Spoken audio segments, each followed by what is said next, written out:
The first NFL Sunday in ordinary time has come and gone. And holy crap, it was a pretty crazy week one. I know, of course, we still got an NFC North matchup tonight between the Vikings and the Bears. But I was sitting there watching last night's game. We were streaming it, of course. Internet goes out at halftime. It's like, oh, this game's kind of dull a little bit, right? Sure. Like, all right, once it got to like a 15-point, because the Ravens were, even though the game was like, a touchdown away or 8 points away, it was like, all right, they have a pretty good handle on this. Derrick Henry's running over them. Lamar Jackson's playing phenomenally well. Zay Flowers is tearing it up. It seems like the Ravens got this, right? And when they scored 40, you're kind of like, all right, this game's pretty much over. You had Bills fans who were leaving the stadium. Bunch of people who were like, all right, Tom, I'm going to head out. I'm going to go to sleep. Got work in the morning, whole 9 yards. And then those same people woke up and go, what the hell happened at the end of that game? That was wild. You never stop watching. That's the lesson. Never. Unless, you're a fan of a shitty team and you're dead, But like if you've got a quarterback like Josh Allen, yep. Like it's why I overhype that man every year. Okay. Game on the line. He's insane. You just can't, that's what separates like great quarterbacks from the rest of the very good quarterbacks. Maybe they don't play a perfect game leading up to the fourth quarter, but he gave us one of the most improbable comebacks you're ever going to watch. Down 15 in the last 4 or 5 minutes. Since 2020, only 3 teams have won in that situation. 2,300 and some other teams have lost. So if you're not impressed with Josh Allen by this time, just fucking stop watching football because you don't deserve to watch the game. You don't deserve to watch the sport if you can't be impressed by that man. You don't. If you're looking at that going, whatever, fuck off. Just fuck off, okay? I love that man, and I'm confessing it right now. Also, Lamar Jackson, still very good. Very, very good. Love Lamar. Derrick Henry's insane. Like you said, insane.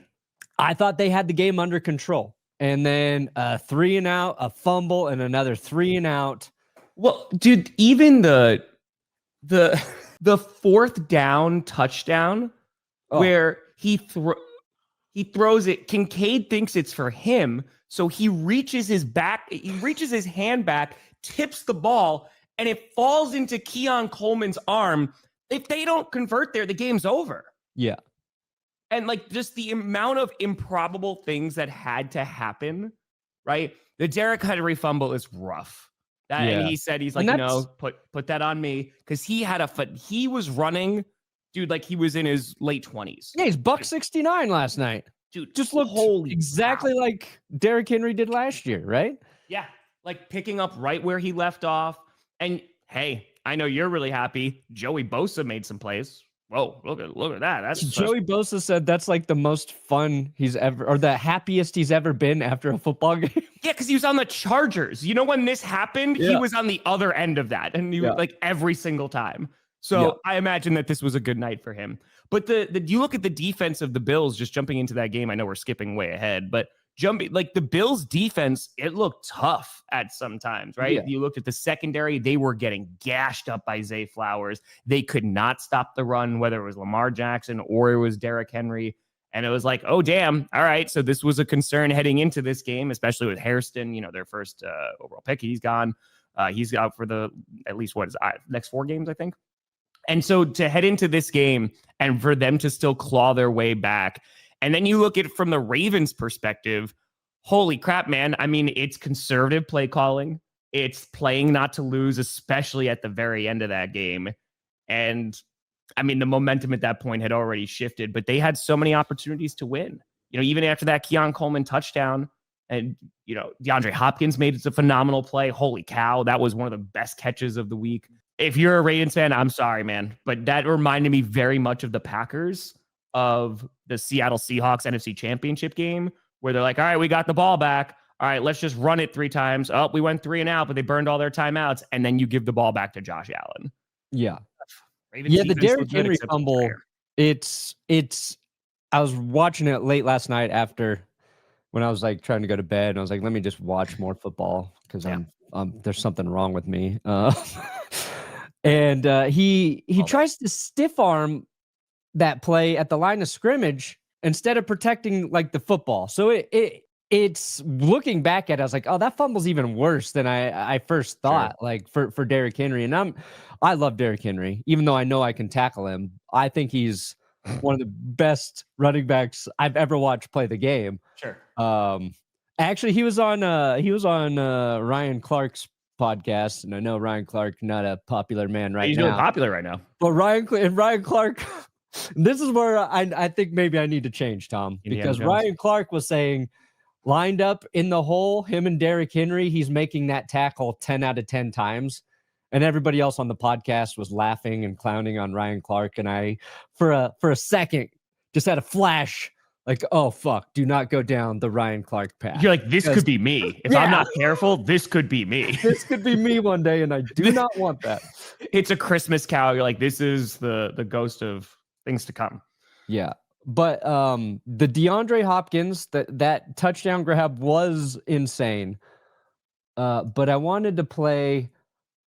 Here we go, because I'm liking the rivalry between the Bills and the Ravens. It's really turning into something. It was, the Bills and the Chiefs, but now we've got the Bills and the Ravens. They've played enough. They had the playoff game last year. And Christian Benford, who I believe tackled Hopkins on that final drive, stop him short of the sticks. I think it was Benford. This is what he said when they were asking him about the Hopkins touchdown grab. Touch that, like that's a perfect throw, a ridiculous catch. I mean, what's your reaction to see him come down with that one? Tell him do it again if we play him again. Tell him do it again if we play him again.